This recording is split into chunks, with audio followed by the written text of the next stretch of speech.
ये क्या करना पड़ेगा सर, कोई बात नहीं, चलने दो। चलो ठीक है ना, चलने देना। हम लोग लाइव क्लास पे तो हम लोग चला रहे हैं, हम लोग कौन सा ये कर रहे हैं? हो गया ना, ठीक है, होंगे चले जाओ दोबारा। स्पेस मतलब होता है, कोई बात नहीं, स्पेस बहुत है अभी है। मैं इसमें डाल, इस फोन में रहता है क्या है, कुछ नहीं। आई स्ट्रेट लाइन, बच्चा one of the most important topic coordinates का, हर साल आना ही आना है इससे कुछ। स्ट्रेट लाइन, स्ट्रेट लाइन का जनरल फॉर्म जो होता है बेटा, linear equation in two variable, पढ़ा होगा तुम लोगों ने शायद। Yes sir. तो इसका जो जनरल फॉर्म होता है वही होता है। जनरल फॉर्म ये होता है ax plus by plus c equal to। अब इसको स्ट्रेट लाइन इसलिए नाम देते हैं ना बेटा, क्योंकि जब इसे ड्रॉ करोगे ना तो एक स्ट्रेट लाइन ही बनता है।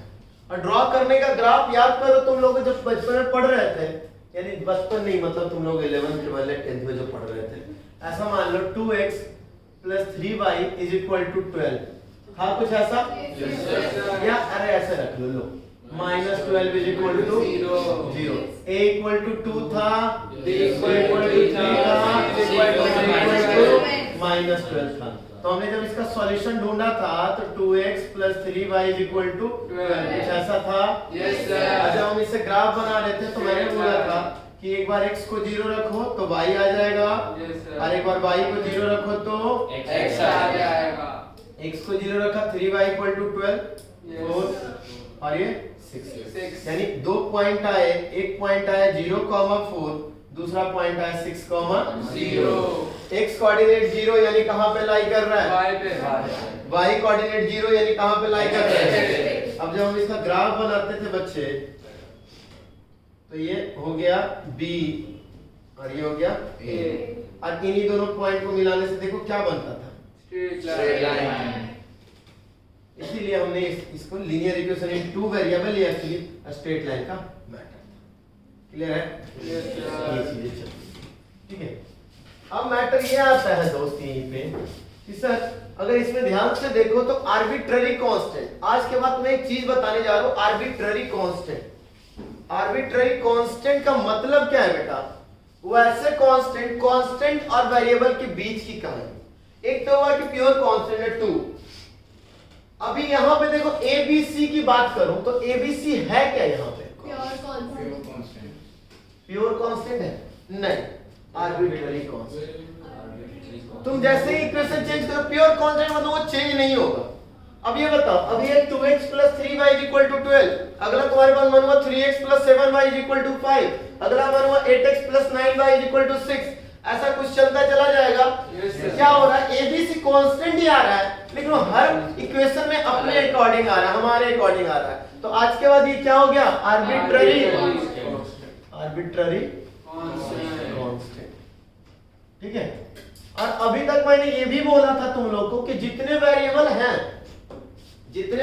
हैं उतने इक्वेशन, उतने कंडीशन बनाओगे तभी वो सॉल्व हो पाएगा। हाँ सर। बोला था। Yes sir. अच्छा, यहाँ भी अगर वेरिएबल की बात करूं तो एक तरीके से x और y, ठीक है। और अभी के बाद एक और नया बात बता रहा हूं, जितने आर्बिट्ररी कांस्टेंट उतने कंडीशन लाओगे। यहाँ पे दो वेरिएबल है ना, तो दो कंडीशन लाओगे तभी ये ड्रॉ होगा। Yes sir. क्लियर? आगे जब जाऊंगा ना formation of a straight line, तब यही सब बातें करूंगा मैं। Formation of a straight line चलूंगा तब मैं यही सब बातें करूंगा। तो अभी के लिए अगर मैं बात करूं बेटा तो आर्बिट्ररी कांस्टेंट 3 है, लेकिन जितने आर्बिट्ररी कांस्टेंट उतने कंडीशन तुम्हें लाने पड़ेंगे। अब देखो यहाँ पे 3 की जगह 2 आर्बिट्ररी कांस्टेंट भी बन सकते हैं। देखिएगा, मैं अगर सबको c से डिवाइड कर दूं तो a by cx plus b by cy plus 1 equal to 0 बन गया ना। तो a by c को मैंने बोला px plus qy plus 1 equal to 0। अब ये एग्जैक्ट देखो, ये exact constant p and q are arbitrary constant, p and q are arbitrary constant, मतलब जिनकी वैल्यू चेंज हो सकती है। हाँ कांस्टेंट ही रखोगे, लेकिन जिनकी वैल्यू हम अपने अकॉर्डिंग चेंज करते रहेंगे। जो मेरा इक्वेशन मर्जी होगा मैं वो लेना चलूंगा। क्लियर हो यहाँ तक सब लोग? ठीक है बेटा। तो 2 आर्बिट्ररी कांस्टेंट है। तुम्हें स्ट्रेट लाइन के पास कितने आर्बिट्ररी कांस्टेंट मिले मेरे प्यारे बच्चे? 3 कहाँ मिले बेटा? एक्चुअल में तो 2 ही बन गया ना बेटा। कांस्टेंट उतना ही कंडीशन लगाओगे तभी तुम्हें उसको सॉल्व कर पाओगे। क्लियर यहाँ तक? Yes, sir. और एक तरीके से और बोलूं तो जितने वेरिएबल उतना ही कंडीशन लगाओगे तभी सॉल्व कर पाओगे। देखो दो वेरिएबल थे, हाँ। दो कंडीशन लगाया, दो आर्बिट्ररी कांस्टेंट है, दो ही कंडीशन। समझ में आए? या तो आर्बिट्ररी कांस्टेंट से खेलना या फिर तुम किससे खेलना? वेरिएबल से खेलना। क्लियर हुआ? Yes sir. स्ट्रेट लाइन के पास कितने arbitrary constant? Two arbitrary constant. So to form a straight line we need two conditions. Two Conditions. कुछ ना कुछ दो कंडीशन देगा। दिया ना, देखो ना, इसको फॉर्म करने के लिए दिया ना, दो पॉइंट दिया कि कम से कम दो पॉइंट। कभी भी स्ट्रेट लाइन याद कर लो तुम ही लोग। स्ट्रेट लाइन अगर बनाना होता था तो क्या एक पॉइंट से बन जाता था? कितने पॉइंट चाहिए? दो मिनिमम। ये भी एक फॉर्म है, ये भी एक फॉर्म है। Straight line passing through two points, इससे भी एक इक्वेशन बनेगा जब फॉर्मेशन ऑफ करूंगा तो। क्लियर हुआ यहाँ तक? Yes, sir. यहाँ तक में कोई दिक्कत है? अब देखो ना बच्चा, इसी स्ट्रेट लाइन की बात करूं, इसी में ये स्ट्रेट लाइन x से भी कुछ एंगल बना रहा है, y से भी एंगल। तो x एक्सिस से जो एंगल बनाएगा पॉजिटिव एंगल, एंगल आप लोगों को मैं थोड़ा सा भी हिंट कर रहा हूं, बाद में ट्रिगोनोमेट्री चलने वालों हम लोग चलेंगे। तो positive angle, anti clockwise angle को हम लोग कहते हैं बेटा पॉजिटिव एंगल, और क्लॉकवाइज को नेगेटिव। आई थिंक आप लोगों ने 10th में भी पढ़ा यस सर। है ना? एंटी क्लॉकवाइज को पॉजिटिव एंगल और क्लॉकवाइज को नेगेटिव एंगल। ये सब छोटी छोटी पॉइंट्स अगर आप लोगों को लिखना हो ना तो साइड में लिखते चलो स्टार बना के। ये सब जैसे अब मैं जो बता रहा हूँ उसमें से आपको कुछ भी लगता है इंपॉर्टेंट है, स्टार लगा लो छोटा सा। अब बॉक्स थोड़ा ना डिजाइनिंग बॉक्स बनाना। अब मेरे समझ कुछ ना कैसा डिजाइनिंग, क्योंकि मेरा तो पेंटिंग तो भाई तुम लोगों को पता है, यस सर। मेरी डिजाइन तो इतना अच्छा बना दूंगा लोग फेल हो जाओगे। हाँ बोल रहा हूँ। एंटी क्लॉकवाइज को हम लोग कहते हैं पॉजिटिव एंगल और क्लॉकवाइज को कहते हैं नेगेटिव। ठीक है? तो कोई भी लाइन एक्स एक्सिस से भी एंगल बना रहा है, वाई एक्सिस से भी एंगल बना रहा है। तो एक्स एक्सिस से एंटी क्लॉकवाइज या पॉजिटिव एंगल में जो एंगल बना रहा है, पॉजिटिव बोलो, पॉजिटिव एंगल बोलो या एंटी क्लॉकवाइज एंगल बोलो, जो एंगल बनता है उसी को कहते हैं इंक्लाइनेशन। उसी को क्या कहते हैं? इंक्लाइनेशन। तो सबसे पहले लिख रहा हूं इंक्लाइनेशन ऑफ अ लाइन। अच्छा, स्ट्रेट लाइन को अब मैं लाइन भी बोलूंगा, लाइन भी बोलूंगा, इंक्लाइनेशन ऑफ लाइन, है ना? जहां कोई दिक्कत हो किसी भी बात में प्लीज बेहिचक क्वेश्चन तुम लोग पूछ लेना। क्लियर? चलो आज एक स्ट्रेट लाइन लिया मेरे प्यारे बच्चों,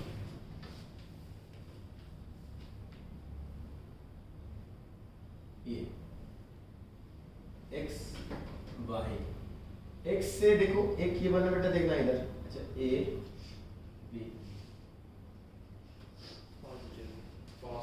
नहीं ये क्या बना? नेगेटिव क्लॉकवाइज, क्लॉकवाइज यहाँ पे लिख देता हूँ, अभी मैं लिख देता हूँ क्लॉकवाइज एंगल। हमारे क्या हुआ बच्चों?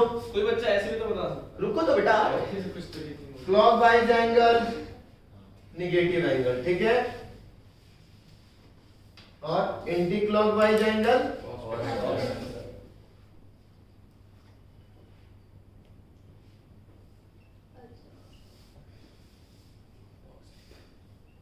ठीक है?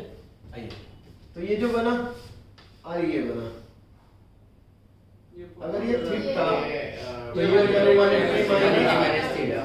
अगर कर रहे हैं यस सर। तो तुम्हें 180 माइनस थीटा नहीं लेना है, थीटा लेना है। और ये एंटी क्लॉकवाइज है इसलिए माइनस है। तो समझ नहीं आया सर। सर एंटी क्लॉकवाइज अरे यार उल्टा गलती बोल दिया, रुक जा। एंटी क्लॉक कौन है? ये थीटा। थीटा क्लॉकवाइज कौन है? ठीक है, तो तो अगर इसकी एग्जैक्ट वैल्यू पूछूंगा तो निगेटिव में आ जाएगा, लेकिन अभी के लिए सिर्फ इसकी वैल्यू पूछ रहा हूं मैं, पॉजिटिविटी नहीं, सिर्फ कितना, तो 180 माइनस थीटा। और ये तो कौन सा वैल्यू उठाना है इंक्लिनेशन में? थीटा। थीटा। क्लियर हुआ यहाँ तक? सर बाहर में समझ नहीं आया सर। अरे एंटी क्लॉक बोल रहा हूँ बच्चे, इसमें क्या सर समझ अगर रहे हो? क्लॉकवाइज बनाया इसका एंगल तो अरे बेटा इंक्लिनेशन के लिए एंटी क्लॉकवाइज बच्चा, एंटी क्लॉकवाइज एंगल क्लॉकवाइज बनाया उससे मना थोड़े ना कर रहा है। मान लो तुम क्लॉकवाइज में बनाया 60 तो anti clockwise 120, inclination 120 degree.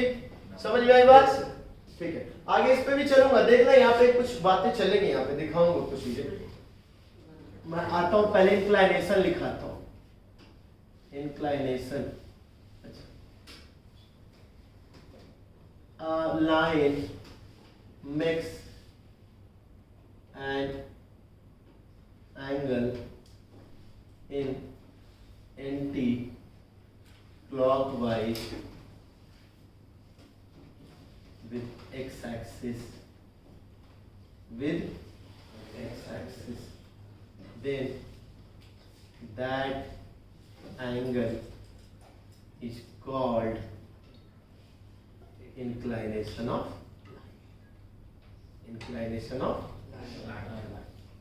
Anti clockwise जो एंगल बना रहा है बेटा, स्ट्रेट लाइन, उस विद एक्स एक्सिस, तो हम उस एंगल को कहेंगे इंक्लिनेशन ऑफ। तो एल लाइन के लिए, लाइन एल के लिए इंक्लिनेशन कितना हो गया?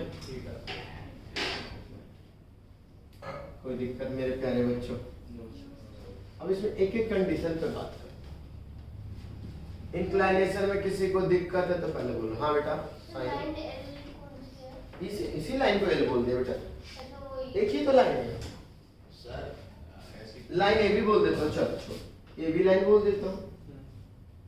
हाँ बेटा, ऐसी क्वेश्चन पूछना, मतलब आपने कहा कि line makes an angle in anti clockwise with positive x axis. With positive axis. तो अगर ऐसा हो कि ये y एक्सिस होता तो 90 हो जाता क्या? 90 डिग्री। अरे y एक्सिस से बात ही नहीं, इंक्लिनेशन एक्स एक्सिस से रिलेट होता है। इंक्लिनेशन एक्स एक्सिस, क्योंकि एंगल की शुरुआत 0 डिग्री से होती है, तो 0 डिग्री एक्स एक्सिस से स्टार्ट है ना, तो इंक्लिनेशन एक्स एक्सिस से बात है, और किसी से नहीं। चलिए यहाँ से आगे। Yes sir. अच्छा, अब इंक्लिनेशन का केस लेते हैं। पहला इंक्लिनेशन मतलब थीटा ही मान के अभी चल रहा हूं मैं, ठीक है? अब क्या हो सकता है, अगर थीटा 0 डिग्री है, अगर थीटा 0 डिग्री है, तो यानी एंगल विद एक्स एक्सिस 0, यानी ऑन द एक्स एक्सिस रहेगा लाइन, या पैरेलल टू एक्स। क्लियर हुआ? जरूरी नहीं है कि सिर्फ तुम एक्स एक्सिस पे हो मेरे प्यारे बच्चे, मैं यहाँ दिखा रहा हूँ। ये देखिए, ये एक्स एक्सिस, ये वाई एक्सिस, अरे मैंने लाइन बना दिया बेटा एल। अब बताओ 0 डिग्री एंगल है, पैरेलल है। क्लियर है? Yes sir. यानी कोइंसाइड विद एक्स एक्सिस और पैरेलल टू। X axis. अच्छा, 0 बनाऊं या 180 बनाऊं, बात तो बराबर ही है, यस सर। है ना? Yes sir. यानी 0 डिग्री या 180 डिग्री। तो फिर क्या हो गया, line on the x axis और पैरेलल। तो पैरेलल टू एक्स एक्सिस से क्या देखे कि कोइंसाइड भी कर रहा है ना, तो वो भी पैरेलल ही हो गया। तो line parallel to X axis.